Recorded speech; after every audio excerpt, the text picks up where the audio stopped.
And on today's interview, we have the Orange Cone. The Orange Cone is on Twitter, and he's slowly gained, I guess I won't say slowly, he's quickly gained over 88.2 thousand followers. At least that was the count back when I checked a couple minutes ago. But Cone, how you doing? Good to have you on. I am great. Thanks so much for having me. I really cannot believe that there are 88,000 people out there with nothing else better to do than to follow along with the talking traffic cone. But it's very humbling at the same time. Appreciate you pointing that out.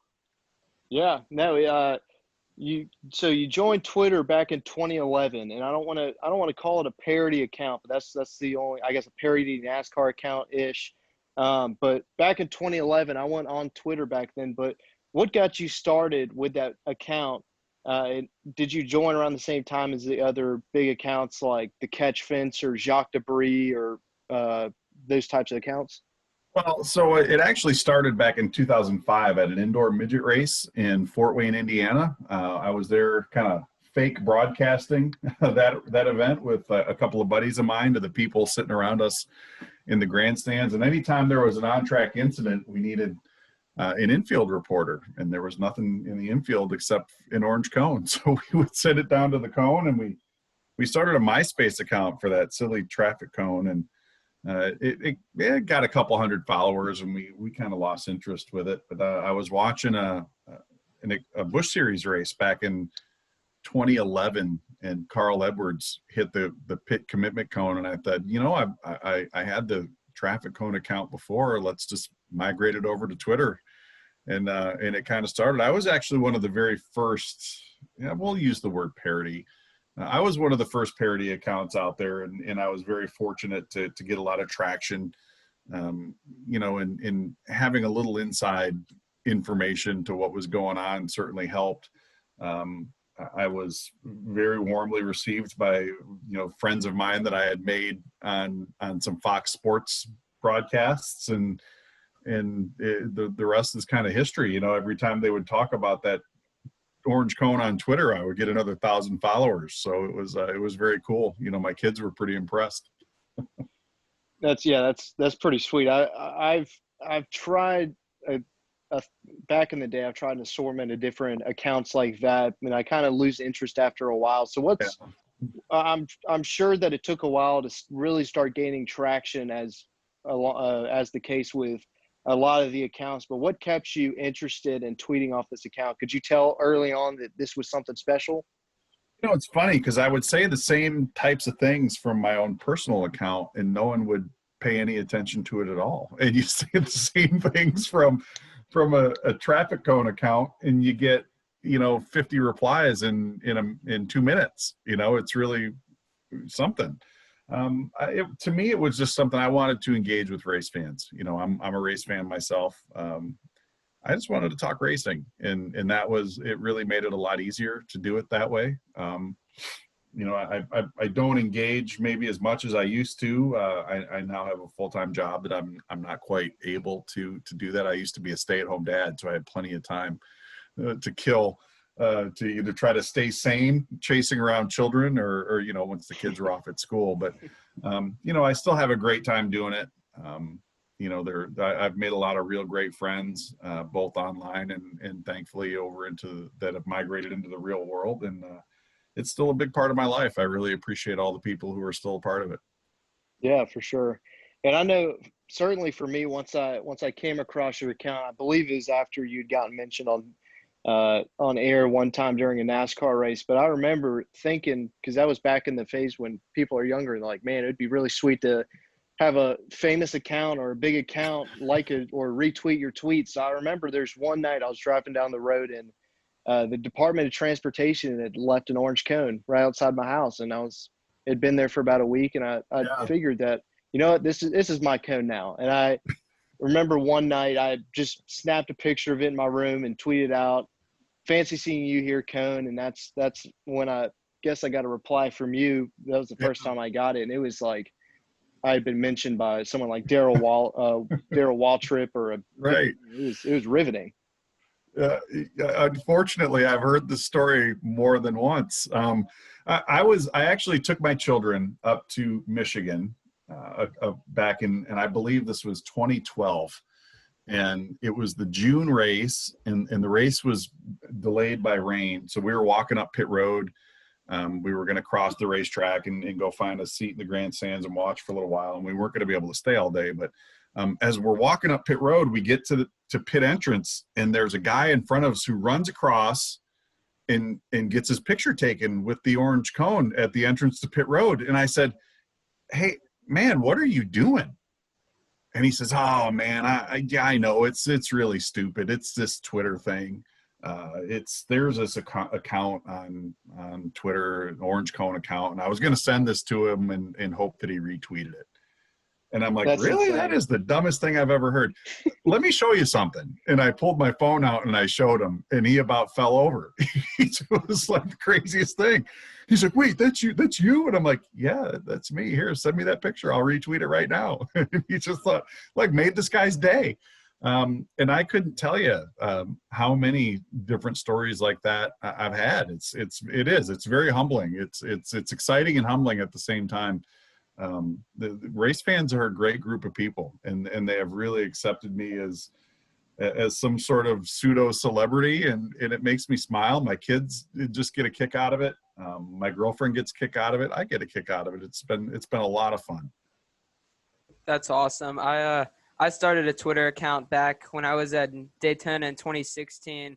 I'm like trying to work in the sport, but you mentioned friends and making friends and knowing people off Twitter.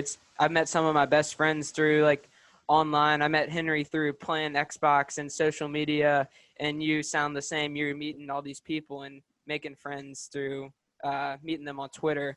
But you mentioned going to Michigan for a race. Is there one single track that you just love to be at more than any other track? Well, I was very fortunate to be the track announcer at Michigan for several years, so that's always going to be my favorite, and it's very close to where I live. Eldora, anytime I get a chance to go to Eldora, whether it's the truck race, an Outlaws race, a USAC race, a weekly race, I love it.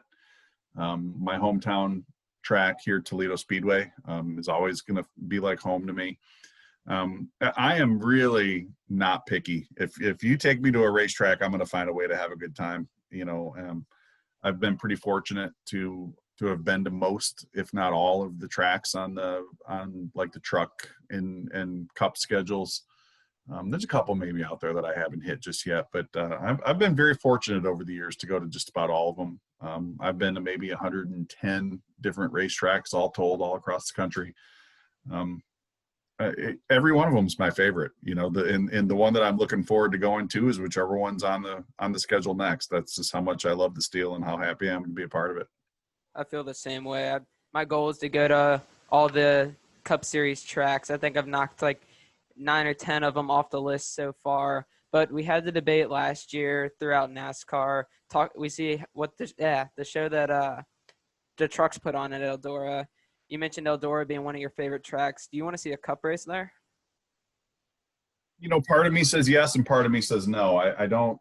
I'm a huge truck series fan. I made my living in the truck series for close to 10 years. And, the one thing about that event is it's unique to the truck series.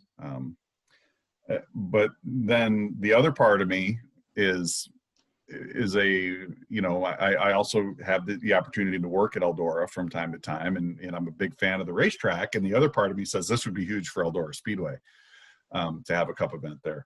I don't know that Cup is ever going to go run a dirt race, but if it were to do that, Eldora would be the only place for me to do that. Maybe Knoxville, out in Knoxville, Iowa. But Eldora, it just has such a magical feel to me that to me makes the most sense to do it there. But for now, I'm happy just having the trucks there, man. It's such a unique event. It's so much fun. The crowd there is so energized. To me, that's one of my absolute favorite events. I'm bummed that we're not doing it this year. It's very sad that event has been scrubbed for the season, but I'm already looking forward to next year. Yeah, Eldora for the truck series is on the top of my bucket list of NASCAR races to go to. Well, someone who can help you with a pass, so just let me know. All Sounds right. good. That's what I like to hear. So you're throwing out a bunch of the smaller track names and a lot of the grassroots tracks. So speaking of grassroots, everyone's got their own grassroots story. I know NBC is really focusing on my grassroots stuff like that. But what got you interested in NASCAR specifically in the first place? Was it a childhood experience or a friend that got you onto it, or tell us your story behind your love and passion for racing? Yeah, so I've been very fortunate on a couple of different levels.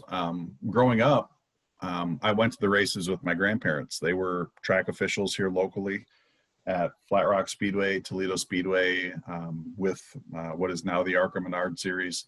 You know, they were the timing and scoring officials. You know, they kept track of where everybody was running, and I would sit next to them, and I learned how to do that by the time I was 10 years old. And in addition to that, I had an uncle who was a team owner in what was the Winston Cup Series.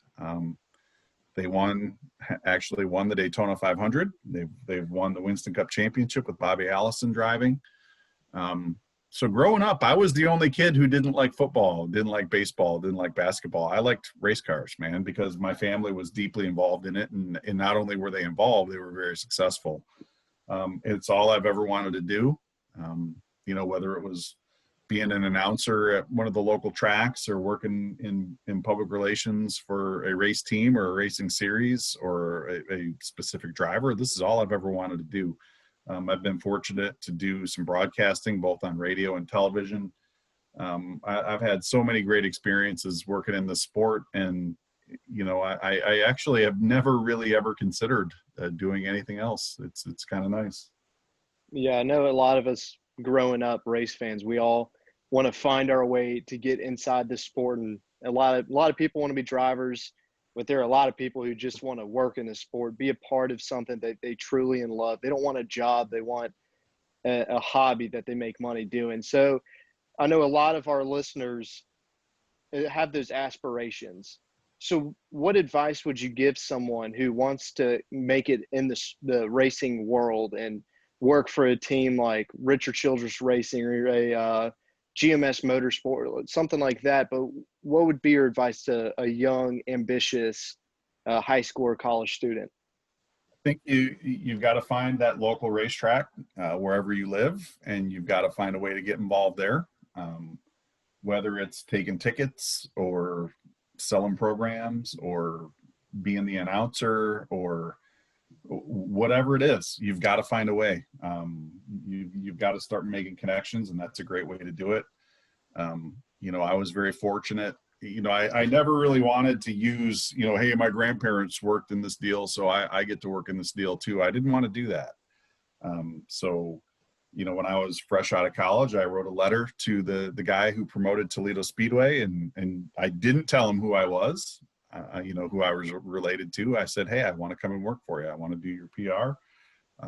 I'll help you any way that I can. And he said, look, we don't need a lot of PR help, but we need some help announcing. Would you be willing to do that? And I said, yeah, I'll do whatever. I made some good connections that led within a year that led me to work for what is now Thor Sport Racing.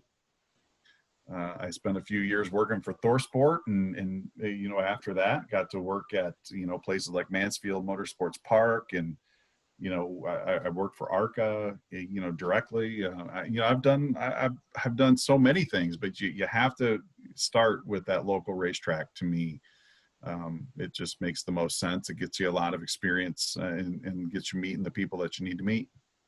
For sure. Connections are definitely the way to go when it comes to Yep. the sports world. And people, if they know you good enough and they're comfortable and they know how you operate, they're willing to stick their neck out for you. So I agree with you there 100%. But Right. in closing here, we do a thing on the podcast to close out the podcast every week. We do dark horses and hot takes. It's kind of our specialty here at Behind the Wall. But let's go. I want to get a hot take and a dark horse championship runner or a pick for you who maybe doesn't get all the light they need right now or the attention they need currently, but who could you see being a dark horse in the championship race, and what hot takes do you have for this season? Well, any dark horse, I think, is it's going to be tough because they've got to work their way through the playoffs and they've got to find a way into the Final Four. But, I think if you could consider Ryan Blaney a dark horse, I think he would be the one that I'm going to keep an eye on this year. He's been very strong week in and week out. I like to think that Matt DiBenedetto is going to be a dark horse to snatch a win somewhere along the way. He's had a pretty good start to the year, and I'm a big Wood Brothers fan too. So I would like to see that. As far as hot takes, here's one, and I tweeted this last night. I actually liked where those numbers were at the All-Star race last night. Move them to the back of the car, open up that front fender, and put some more sponsor logos on there. I thought those cars looked pretty cool last night. That is a hot take, and I'm still undecided about that. It's going to take some time getting used to, but as does everything else in the sport. Even the underglow is pretty interesting. Right. But honestly, I forgot to ask you earlier. You are the orange cone, and we had a big night for the orange cone last night with the choose cone being implemented, even though it was an orange triangle, not an actual cone. Right. It could have been bigger. Oh, that would have been huge for you, but. What's your opinion as a race fan? And we'll do your opinion as a race fan and opinion as the orange cone on the choose my cone. opinion as the orange cone is that they need to use an actual cone, for crying out loud. Come on, people. It's not the orange box painted on the racetrack rule. It's the cone rule. Come on. It's the choose cone rule. Let's get together with it. Realistically, as a fan, I think it's great. I think it puts a little more strategy back in the driver's hands. So many of these racetracks now do have a preferred groove and a non-preferred groove, and if you restart in that non-preferred groove, well, you're just giving up positions. So I love the fact that it allows a driver to say, hey, I would rather restart second than not restart in that outside lane and lose a ton of ground. But I also love the fact that it opens up that opportunity for someone who's maybe sixth or seventh to take a gamble and, maybe move up to the front of the field. So I think that I really do hope that they find a way to implement that elsewhere on the schedule. I don't know if they will, but it certainly was cool last night. And I think it did exactly what they were hoping that would do. Yeah, for sure. All right. Mr. Orange Cone, make sure all of y'all go follow him on Twitter. I'm pretty sure all of them already follow you because you're that much fun to be, or you're that fun of a follow. But if you're not following, make sure you go follow the Orange Cone on Twitter. You will not regret it one bit. But thanks for coming out and take some time out of your busy schedule to come talk to us. Got it, boys. Checks in the mail. All right. Good to hear. Thanks.